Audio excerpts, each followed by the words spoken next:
It's common for any film adaptation to cause controversy with fans of the source material, whether it's a novel, comic book, or series of short stories. But there are few fan bases as particular and wedded to the original versions of the work as musical theater fans, despite the very nature of theater allowing for never-ending revivals and different interpretations of the shows. Broadway purists tend to loathe Tim Burton's 2007 film adaptation of Sweeney Todd in particular, with complaints about everything from the script, the casting, directing, and costumes. But much of the criticism hinges upon the flawed belief that movie versions of musicals must be just like the original Broadway shows in order to be successful. But it is the very fact that Burton adapted the musical into a story suited for film which made it a solid, enjoyable piece on its own, without any prior knowledge of the stage show needed. The film adaptation is so strong that it was nominated for 4 Golden Globes, 8 Saturn Awards, an Academy Award for its lead actor, and it pleased a longtime critic of movie musicals, the composer of the original Broadway show, Stephen Sondheim. I'm a big movie fan, and no musical of anything I've written has ever satisfied me, and I thought, here's a chance to try again. Before getting into the meat of this piece, something needs to be addressed first. Going by my perusal of internet comment sections on certain YouTube videos that shall not be named for the sake of avoiding any tiresome internet drama, a lot of people's criticisms of Tim Burton's adaptation appear to have much more to do with their personal grievances against the cast and crew rather than the actual finished product. I am not going to waste any time by discussing those here. Too much of the internet believes that listing problematic things celebrities said and did equates to media analysis. It does not. I am not at all defending the personal lives of the people involved in this film or any comments they've ever made. I'm simply saying that this piece is not going to be bogged down by irrelevant information about the cast and crew outside of this project. Whether or not you love or hate Tim Burton as a person is not part of this conversation. It is one thing to say something like, I disagree with the decision to cut down Joanna's character in the movie because I think she's an important part of the show. That is something which can be argued. It's another thing to say, I think Tim Burton is a crappy person, so his version of Sweeney Todd is bad. That's not a serious argument, and it's not media analysis. Relatedly, it's evident that some people's distaste for this adaptation simply comes from the fact that they grew up with Burton films, feel embarrassed about their younger selves and their old interests, and instead of having rose-tinted glasses, have cringe-tinted glasses towards all Tim Burton films. Cringe culture is not legitimate criticism either, and I'm not going to take that into consideration. Instead, let's begin by addressing the number one criticism that always comes up when people talk about this movie. It's different from the stage show. You're right, and it should be different. Live theater and film are very different art forms, and methods of storytelling and acting that work in one typically do not translate well into the other. One person who understood this completely was Stephen Sondheim, who typically disliked movie musicals. Sondheim had this to say when doing press for the film in 2007. I've always been a movie buff, but the one form of movie that I never particularly enjoyed was the movie musical. It takes 3 or 4 minutes to sing a song, and on stage that works because it's part of the texture of the story. But on film, you're just trying to waste time. Mark Eden Horowitz compiled his hours of interview footage with Sondheim in a book called Sondheim on Music, which will be referenced multiple times throughout this video. In the original 2 interviews recorded in the 1990s for the book, Sondheim expressed skepticism that a film version of Sweeney could work. Horowitz said, You stated before that you think film musicals usually don't work unless they're the austere Roger style or something like that. Sondheim said, Absolutely. Horowitz said, Do you conceive of Sweeney as being something that could work? I don't think it's going to work for 2 seconds. This is not to be shown until 2099. No, I don't know. It's just Burton's enthusiasm, and I thought, well, why not try it? What's to lose? I used to think that if you put out a bad movie of a show, it'll hurt the show, but it doesn't. I won't mention chapter and verse, but there have been many, many bad movies of musicals, and the musicals still keep playing in summer stock, and it doesn't hurt. I can mention one because all the people are dead and it won't hurt anybody. Guys and Dolls. It's a terrible movie musical. It hasn't hurt the show 1 ounce. So, if this works, then I'm wrong. I'll eat my words, happily. And if it doesn't work, I'll say, you see? Well, I told you. So I can't lose. And he didn't lose. Sondheim actually enjoyed Burton's take on the show. You might think that he simply didn't want to speak ill of an adaptation of his work, but Sondheim was never afraid to tell people that they got his work wrong. Professional performers of all different stripes talked about how terrifying it was to sing for Sondheim due to his perfectionism. Do not a word of it to Paul. Remember, Paul, you know the man with... sorry. I don't want to upset you, but I'd love to have the tune. Listen, see this one shine, how he smiles in the light, my friend. Okay, now let's start. Now this is a song that, let's not take any rubato. Let's keep it absolutely rigid to start with. Ja, da, da, da. Ja, so it has a trance-like quality. Or you can even take a look at his sharp criticism of Frank Sinatra's famous rendition of Send in the Clowns from A Little Night Music. And the result is, the chord has been copied. It's in the middle of the release, where he dropped the suspension. And it just kills it for me. Just kills it. But because it was such a popular record, most people do that, and it's awful. You know, you spend hours choosing a chord, or working something out contrapuntally, and to have it dismissed like that, because someone has a tenure, is awful.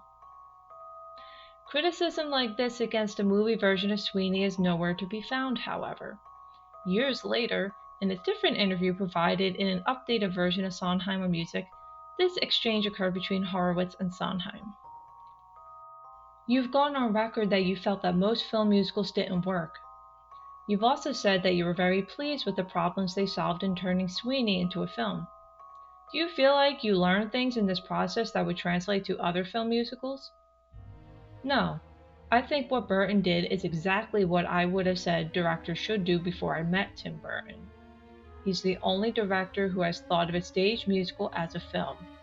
The others have thought of stage musicals as ways to film them. It's a big, big difference. I don't even know that he could articulate it, but he understands instinctively the difference between a realistic and a poetic medium. And though it sounds weird to say, Sweeney Todd is a realistic film.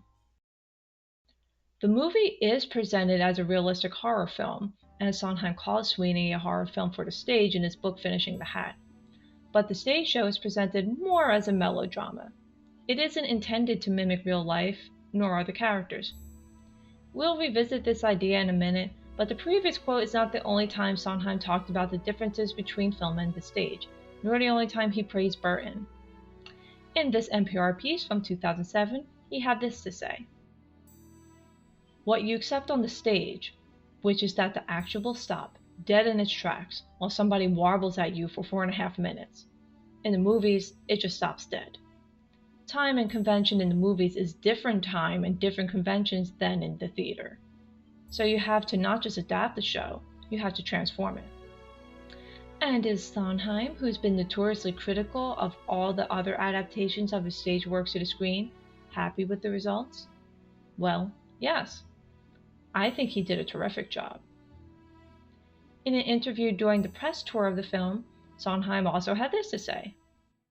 My reaction to the film is that, unlike almost all musical movies, in fact, I'd say all musicals made from stage, musicals that I've seen, all the movies made from stage musicals that I've seen, I would say that this is really a movie based on a musical. This is not simply, as all the others are, a film of the stage musical. Numbers have been reshaped, changed, cuts have been made, little sections rewritten to make it the movie and not merely a film of the stage musical. That's the essential difference, I think, between this movie musical and others based on stage musicals. Sondheim had the expertise in his field to know what theater audiences would accept more than almost anyone else, so it makes sense that he'd understand the art form well enough to know that the conventions which make it work are not always applicable to another art form. What Sondheim said about a theater audience accepting that the action will stop dead in its tracks in a musical is especially important when considering an average film-going audience. many of whom roll their eyes at musicals and say, "I don't like musicals because they sing too much," as if that's a serious criticism of a genre of music. Moviegoers have very little patience for musicals, but the 2007 film moves the story along steadily, without the somewhat dense plot being rushed.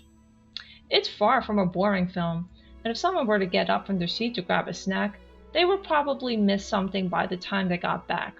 Whereas it's possible to pop in and out of the stage show at certain points without missing too much plot, considering that songs like God That's Good and A Little Priest are originally over 6 minutes long. Indeed, the need to keep the action going is what motivated one of the most controversial choices of the film, eliminating the Ballad of Sweeney Todd. In the stage show, the musical begins and ends with the Ballad of Sweeney Todd, which is sung by a company that directly addresses the audience. Shorter versions of the song are sung at various points throughout the story as well, each providing narration about the protagonist. The purpose of opening the show with the song was to inform the audience that they were about to witness a totally fictional and somewhat ridiculous story. Sondheim explained this further in Sondheim on Music. It seemed right to tell the audience, "Don't take this seriously, darlings. This is just a melodrama, just a folk tale. Please do not laugh at how ridiculous things are going to get. Because if you don't do that, when he starts slitting throats, people are going to scream with laughter. I mean, it's so over the top." So, how do you prevent something from being over the top? You couch it. I don't mean that I was reasoning this out. My instinct was, I want to tell this as a folk tale. I want to tell this as Once Upon a Time, which is what the opening number is. Instrumental versions of the song play throughout the movie, but the lyrics and company are entirely absent. What most people don't realize is that these ballads and the company were actually originally intended to be in the film. Christopher Lee was going to be in the opening ballad sequence, a fact which infuriates Broadway fans about the song's exclusion from the film even more, and is cited as evidence that Burton killed the show and didn't know what he was doing. The amusing part about this argument is that Sondheim completely agreed with Burton on removing the Ballad of Sweeney Todd from the film. Below is another excerpt from Sondheim on Music, and it's a little long, but it's worth reading Sondheim's full explanation. But then you didn't feel the Ballad of Sweeney Todd was necessary for the film? No, but for a very good reason. It interrupts the action. And what Burton had chosen to do, which is very smart, is to not have any of the chorus people singing what I call peasants on the green, like the Pirelli crowd or God That's Good. Because that's acceptable, though not very acceptable to my taste, as you know. But it is somewhat acceptable on stage to have everybody sing Oklahoma. But not if it's going to be on the screen and you're going to try to involve an audience in the story, as opposed to say, "Oh, isn't this a fun musical?" Then you don't have that kind of thing. We actually had rehearsed a number, and John Logan, the screenwriter, had a wonderful idea, which was start the piece with blood spreading on a floor, and then the camera would pull back, and suddenly we cut to, in this case, Christopher Lee, who would be dressed as a general, and he would sing Attend the Tale of Sweeney Todd. Off pitch, but he was singing it anyway. Attend the Tale of Sweeney Todd, his skin was pale and his eye was odd. Then you would cut to a student. Then you cut to a peddler, etc. And they would sing this, and you don't know why they're singing it to you. Then, during the course of the movie, they would reappear in odd places, passing Sweeney on the street, and he would see them out of the corner of his eye. And there would be a little gash here. And over the course of the film, you realize these are the people he killed. So they became a chorus of his victims, interspersed, like the ballad throughout the movie. And just before shooting, Tim called and said, "I think it's not a good idea. I think it's going to interrupt the story." I said, "Cut it. I understand exactly what you're saying." The whole idea of the movie is so different from a stage piece, and he wanted to tell the story as intensely as he could, knowing that the audience had to suspend a huge amount of disbelief to have people singing a melodrama as opposed to singing songs. I think cutting the ballad was absolutely the right choice. As Sondheim mentioned, this is also why the choruses were cut out of other songs in the film, such as Pirelli's Miracle Elixir and God That's Good. These numbers work great on stage. They're a much harder sell to moviegoers with far less suspension of disbelief, since multiple characters in a film rarely say the same thing at the same time the way a chorus does in a musical. In the same way, if Sondheim believed that removing the ballad would make the audience take the over-the-top plot less seriously, then Burton would need to make up for that by treating the whole rest of the story more seriously than the stage show had. Which he did. This helps explain why Burton took a much more straightforward approach to the story. Theater fans' reluctance to acknowledge these factors is a reluctance to acknowledge the differences between two art forms and two sets of audiences. In addition to slowing down the action, there's another good reason to cut the ballads from the film, and that aligns with changing the storytelling device. On stage, the audience has the story told to them by the company, but in the movie theater, the audience was watching the story unfold. Aside from a handful of scenes, the camera is hardly ever away from Sweeney, and we see the world and the events unfold through his eyes. The musical is the tale of Sweeney Todd, while the film is Sweeney Todd. It's filmmaking 101. Show, don't tell. This core component of filmmaking can be seen in other parts of the movie too. God That's Good is the opening to Act 2 on stage and is a wonderfully complex number that establishes multiple things to the audience in a single number, including the use of Sweeney's barber chair. One of the things explained by the song is that Sweeney modifies his barber chair to slide down with a trapdoor into the bakehouse for the sake of easily transporting dead bodies. The song is cut down significantly in the movie, with both the chorus and all the music about the chair being removed.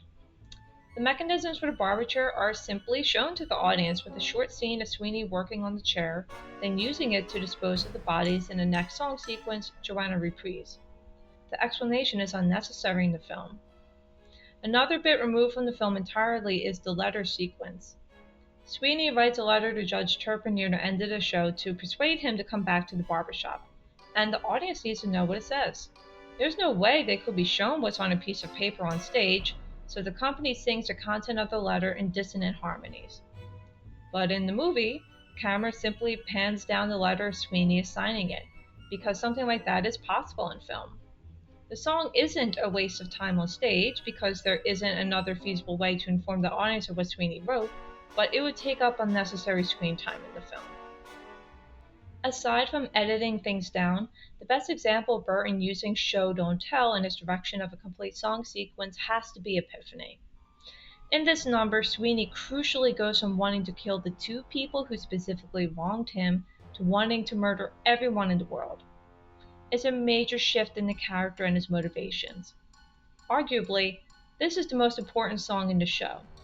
All of Sweeney's actions from this point forward hinge upon this scene landing with the audience, as Sondheim actually talked about how difficult it was for him to write the song for that reason.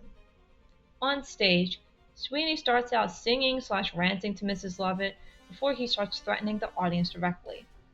You cannot break the fourth wall like that in a film. Not in a serious movie that isn't meant to be a comedy, at least. If Burton had made Sweeney stare directly into the camera and lunge at the audience with his razor while shouting, "I want you bleeders," it would have probably come across as incredibly cheesy. Instead, Burton took the approach of showing the audience what was going on in Sweeney's head in that moment, with him hallucinating a bunch of men who he wanted to kill. The scene showcases Sweeney's detachment from reality and mental breakdown. By this point, he's gone past the point of no return. It not only fits with the lyrics and is more visually interesting than having the whole song take place in the barbershop, but once again adheres to the idea of show, don't tell. There are other storytelling choices in the 2007 version which help bring the plot together into a coherent film, one of which being to shift the focus almost entirely on Sweeney and Mrs. Lovett. They're still the main characters of the stage show, but it feels a little more like an ensemble cast with a fair amount of time with Sweeney and Mrs. Lovett off-screen, or off-stage, and instead dedicated to telling us about Anthony, Joanna, Judge Turpin, and Beetle Bamford. On stage, Joanna sings Greenfinch and Linnet Bird for about 2.5 minutes, Anthony sings a couple of songs to her, and they have a two-part love song together a little later called Kiss Me. In between the two parts of Kiss Me, the Beatles sings a song called Ladies in Their Sensitivities to the Judge, and the two characters sing in the background when the second part of Kiss Me begins. The whole Kiss Me, Ladies in Their Sensitivity sequence is around 5.5 minutes. In the film, Joanna's solo song is cut in half, Anthony's first song to her on this is cut. All of Kiss Me is cut, and Ladies and Their Sensitivities is trimmed down significantly to just a few lines. Broadway fans mourn the loss of these numbers and the reduction of Joanna's character. These are good parts of the original musical that show us more of Joanna's torment, her budding romance with Anthony, and the Beatles' creepiness. But if your intention is to turn a 2.5-hour musical into a 2-hour film that focuses on the main characters, these numbers slow the main story down. These numbers are part of why the musical is still worth checking out if you enjoy the film, because there is good content that adds to the story. But it makes sense why they wouldn't be seen as necessary in a more Sweeney-centric version of the plot. Sweeney is A plot, and Joanna and Anthony are B plot. The movie is almost entirely A plot. Plus, not every theater fan even likes Joanna's extended character, although I think she's fine, and argue that her and Anthony's side of the story slows down the stage show as well. It wasn't as if Sondheim had no say in these cuts either. Was it hard to make musical edits within songs to shorten them for the film? No, it wasn't hard. I mean, one had to do it. I had to do it in Greenfinch. I had to do it in a number of places. No, but that kind of editing I'm good at. Nor was he afraid to tell Burton when not to cut. And there was a passage that Tim really wanted to cut, and I said, it can't be cut because that is what establishes the entire musical structure of the piece. But outside of that, I can't think of another moment where there wasn't enough flexibility that I could find a way of doing it. I have no regrets at all. I'm not embarrassed by any of it. With all the talk about the movie taking things away, something people fail to mention is the benefits of film in comparison to stage. Without going into spoilers, there's a huge plot twist at the end of the film that involves, more or less, a visual reveal. In a theater, audiences can't see exactly what Sweeney sees unless they're sitting in the first few rows, so he needs to tell the audience what's going on. Sweeney shouts in horror and explicitly explains the plot twist. Oh no! Oh my God! Don't I know you, she said? I don't think there's any other reasonable way to convey this to the crowd without people getting confused. This is simply a limitation of live theater. In the film, the camera can see exactly what Sweeney sees. There's this wonderful gradual build-up, accompanied by heart-wrenching string instruments and a beautiful, delicate instrumental callback to Pretty Women as the full horror of the situation dawns upon Sweeney and the audience.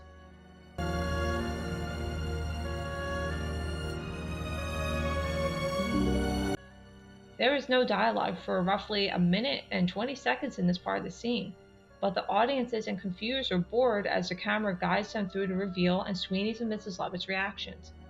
Once again, show, don't tell. As a result, we have a different execution of the beginning of the scene, but one that draws out the character's emotions in this critical moment. Again, this is a benefit to the art of film that Broadway fans don't really mention. Another major difference between film and stage is approaches to acting. I discussed this a bit in my critique of Annalee Ashford's Mrs. Lovett in the 2023 Broadway revival, but stage acting that's intended to be effective for an entire crowded theater, from the person sitting in the front row to the person sitting in the back row, is probably going to be too strong for film. In fact, back when film actors largely got their start on the stage, they used similar techniques when going from one medium to the other, and a lot of people see these performances as campy and hokey now. Bonham Carter said that Burton was always trying to reel her in and telling her to hold back because, by the very nature of singing all the time, she was already in an extreme environment. As a result, her Mrs. Lovett was much drier and quieter than stage versions of Mrs. Lovett, but also a bit darker and more outwardly calculating. This is simply a different interpretation of the character that fits the overall more serious tone of the film. And it's an interpretation that original Lovett actress Angela Lansbury knew was perfectly possible. She could be played straight as a conniving woman. Yes, couldn't very she? much so. Yes, But I felt that if I played her like that, the whole evening would just be too dark an evening. That the necessity to lighten and to make more palatable her relationship with what she was doing. As we just heard, Lansbury stayed away from this interpretation of the character because she believed it would be too dark of an evening for a theater-going audience, but viewed this interpretation as legitimate. Moreover, her concern doesn't exist when the character is being played for an audience going into a bloody R-rated film. The different medium allows a different interaction between the character and the audience. The same goes for Sweeney himself. With the ballads about Sweeney telling his story with larger-than-life lyrics such as "Sweeney could blink and rats would scuttle," or "No one can help, nothing can hide you, isn't that Sweeney there beside you?" he comes across like the villain in a ghost story, or Penny Dreadful, where the character originates. With these songs removed from the film, along with other stylistic decisions, Sweeney comes across more as a man in the film, an extremely screwed up human being, as opposed to a ghostly legend. Depp's more serious and miserable demeanor reflects this more realistic portrayal. With that said, Sweeney has always been more brooding than Mrs. Lovett in every version of the show. He has more comedic moments on stage, cracking a handful of jokes and letting out a few laughs, especially during Little Priest, but other than that, he's almost always lost in his own world of loathing. The dynamic between the louder and more cheerful accomplice with the sullen murderer still exists in the film, with Lovett being chatty and singing about putting flowers in the barbershop while Sweeney obsesses over murdering people. Later, in all versions of the show, Lovett makes light conversation about business and decor while Sweeney silently ruminates over how he could get Judge Turpin back beneath his hand. I've seen people say that Sweeney and Mrs. Lovett are too similar in the film, but the difference in their demeanors is still clear to anyone paying attention. And Bonham Carter's more conniving take makes the plot twist at the end of the show much more believable for her character, but I discussed that in detail in my analysis of Mrs. Lovett's character. Both are just less theatrical versions of the original characters. Literally and figuratively, the characters' cores remain intact. Remember, this version is a realistic horror film, not a melodrama for the stage. In the same vein, critics of the film also claim that it's completely humorless, but that's not true. The humor is simply drier and more subdued to fit the tone of the rest of the show. When Mrs. Lovett looks over Pirelli's bloody body, she very casually states, "Oh well," before robbing his corpse. A Little Priest is meant to be the most humorous part of the show. This is when Sweeney and Mrs. Lovett decide to hide evidence of Sweeney's crimes by selling the bodies in meat pies. On stage, this is 7 minutes of puns and laughter. While the film version of the characters aren't laughing out loud and telling penis jokes like in the stage show, they're clearly still having fun as they sinisterly watch their future victims outside with smirks on their faces while they swap cannibalism puns in the lyrics. It's more like villains rubbing their hands together gleefully as they hatch their evil plot, which still has an amusing quality to it. In addition, the whole by-the-sea sequence in the film is one big visual gag. We see Mrs. Lovett's bright, sunny, cheerful married life fantasy, while Sweeney looks and sounds completely dead inside. It's funny. Even so, some theater fans overstate the comedy of the original stage show. This isn't actually a musical comedy. In an interview with the New York Times, Sondheim said the show isn't as dark as people present it, but it's not about comedy either. And there's a lot of comic relief, there's no doubt about it. It's not about comic relief, it's the fact the attitude is not a real attitude. They're all cartoon figures. I mean, it's an operetta, these are not real people, and they're not supposed to be. They're supposed to be big, larger than life. Having the characters react very nonchalantly to murder and talk of cannibalism is simply another way to express their cartoonish attitude towards the world. It's a different take, but it's one that keeps in line with Sondheim's view of the characters. It's putting these characters into a straightforward horror film instead of an operetta. Another big criticism of the film is the vocal performances. Producer Richard Zanuck stated in an article for Playbill that Sondheim had the final say in the casting of the lead actors, and Sondheim was asked about if it was more important to hire a better singer or a better actor in a 2017 interview. I generally prefer actors who can sing rather than a singer who can act. You want someone to do both, of course, but if I have to lean on one element, I will lean more towards the acting because I'm much more concerned with telling the story than I am with the enjoyment of the singing, which is one of the reasons that I don't enjoy opera. But even putting Sondheim aside, one could defend Depp and Bonham Carter's performances. The cast of this movie was not made up of professional singers, and Sondheim's music is notoriously difficult to sing, so these versions of the songs are not the best vocal renditions of this music by any stretch. Although Ed Sanders as Toby performed a beautiful version of Not While I'm Around and probably has the best voice on a technical level in the whole film. However, one could argue that acting is more important than singing in a film version of a musical, as long as the notes aren't completely sour. Actors don't need to belt out the notes for a camera pushing their face, as opposed to stage actors who need their voices to be heard throughout the theater. Even competent stage actors know to change their singing style for a film. Samantha Box played Eponine in Les Miserables on stage before being cast in the film, and has a beautiful voice. But she didn't sing quite the same in the film version, which had directing that was much more up-close, personal, and focused on the character's misery rather than the notes being sung. In the film, she hit the notes fine, but her acting really sold a scene like On My Own, not the singing per se. This is in contrast to an actor like Russell Crowe, whose weak voice was combined with a poor portrayal of the character. You don't even need to find a different actor though, because you can examine Helena Bonham Carter and Sacha Baron Cohen, who played a great Pirelli and Sweeney. The pair played the innkeeper and his wife, the Thénardiers, in the 2012 Les Mis movie. Bonham Carter had the same airy voice as she had as Mrs. Lovett, but this character portrayal is a lot weaker than her Lovett, and not simply because she's comic relief this time. You could write a whole analysis on why the Master of the House scene is the comedic highlight of the Broadway show, yet falls flat in the film. But the point is that the issue in the scene really didn't have to do with the actors singing, but their acting and the direction. Bonham Carter didn't seem to get Madame Thénardier's character at all, and Baron Cohen's comedy as Pirelli was nowhere to be found in Les Mis. There are times when good singers don't even save a movie musical. You could look at the film adaptation of Into the Woods, which had great singers like James Corden and Anna Kendrick, but also failed to capture the spirit and overall point of the original show. It's nice to have people like Kendrick who can sing well and act well in a movie musical, but it's not guaranteed to make a good movie.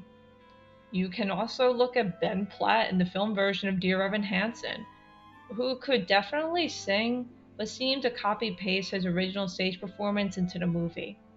It didn't work.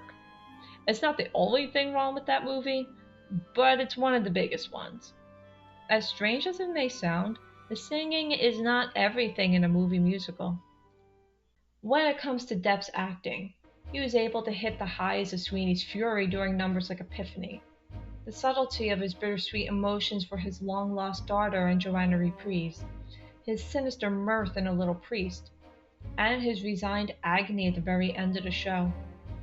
In between numbers, his Sweeney is in a haze, lost in his mind and endlessly brooding in a world of regret. You really get the sense that this man is deeply damaged, unwell, and dangerous. Depp was nominated for an Academy Award for his performance, and you could see why. It's difficult to avoid making Sweeney one note and come across as nothing more than a guy with anger issues, but he gave the character range. He's a ruthless serial killer and a tragic character at the same time. You still root for him while he's slitting throats, and feel sorry for him when he experiences betrayal. For Depp's singing voice, he often growled his lines, but for an angry serial killer, it worked okay enough. Anger isn't even easy to sing either. Professional Broadway singer Michael Ball played Sweeney in the 2012 London revival, and while he sang a soft song like Joanna Reprise beautifully, he was strangely forced and nasal during Epiphany. He sounded like Squidward Tentacles as Sweeney Todd. We all deserve to die, and I'll never see Joanna. Regardless, Depp's acting was strong enough to distract from the shaky notes he did utter.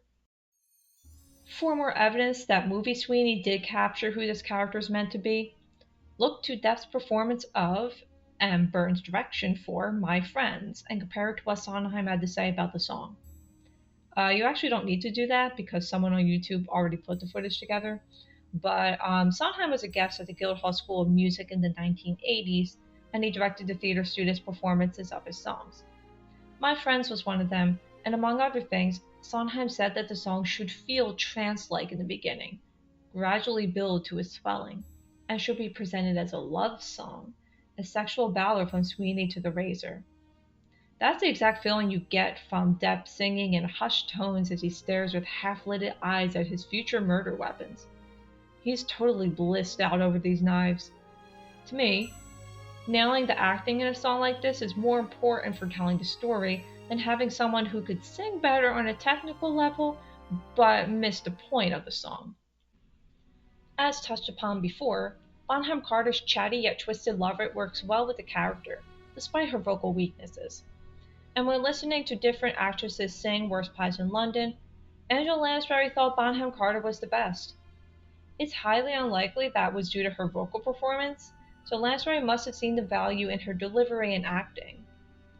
People don't give enough credit to Bonham Carter's layered performance either, which captured Lovett's intense love for Sweeney with her hard eyes, gentle touches, and hushed emotional manipulation, her soft spot for Toby, her ruthless practicality and amorality, and her calculating nature. This is a complex villain, often simplified by actresses less skilled than Angela Lansbury, and none of her actions feel out of character in this iteration. Moving past the two main criticisms of the movie is too different and the singing is bad, people's complaints about the film tend to veer into nitpicking territory very quickly, to the point where it feels like they're just looking for things to be mad about. I've seen people complain about the look of Sweeney in the movie, and they say they couldn't get into the film because they didn't like the costume and hair for Sweeney.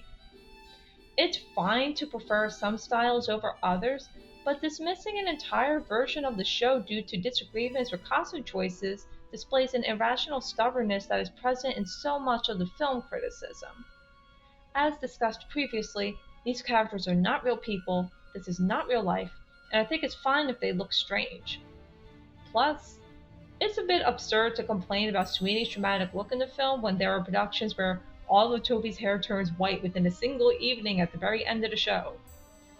The film's costume designer, Colleen Atwood, was also nominated for an Academy Award for her work, by the way. Speaking of Toby, another more minor gripe I've seen is, why is Toby a boy? He's a man in the musical. Toby is intended to be a boy in the musical too. I don't know why an adult man always portrayed Toby on stage, but I can tell you that the character was written to be a kid. He's repeatedly referred to as a boy in the libretto and is never even implied to be a man. There's this fantastic video on YouTube of Sondheim performing almost the entire score of Sweeney for a group of backers before the show's completion, with him and director Hal Prince explaining parts of the plot to the crowd. In this video, Sondheim said Toby's supposed to be around 15 years old while he's introducing Pirelli's Miracle Elixir. I won't even bother to argue why I think it works much better for Toby to be a kid instead of an adult, which I do, because this criticism is simply misinformed. Lastly, I want to say this. Forget about the stage show for a moment. Forget it ever existed. Forget about all the arguments I just made about the necessity of the changes from one medium to another, and pretend the movie is the only version of the musical. Watch the film on its own. It's well-paced, cohesive, well-acted, and tells the story in a compelling way. That is what any effective adaptation should do. Get the story across in a satisfying manner to an audience with no prior knowledge of the source material. There are people online who say they dislike musicals, but enjoyed Burton's Sweeney Todd, and that's because he made a complicated, strange, brilliant 2.5-hour Broadway show as accessible to moviegoers as possible. That was no small feat, and should not be dismissed because it's not like the original. Stephen Sondheim actually wrote the show, and he understood Burton's difficult task, and why he made the stylistic and cutting decisions he did. To quote Sondheim one last time from the earlier Playbill article about the movie, there are many changes, additions, deletions, but if you just go along with it, I think you'll have a spectacular time. At the end of the day, people are free to enjoy whichever version of the musical they prefer. I saw the 2023 Broadway revival twice and loved it. I had the DVD of the 1982 production with Angela Lansbury and George Hearn. I have a record of the original 1979 cast album. It's just a shame that so many people won't give a great rendition of the show a chance because of their own negative feelings about the cast and crew, attachment to the Broadway show, and aversion to any change for the sake of filmmaking whatsoever.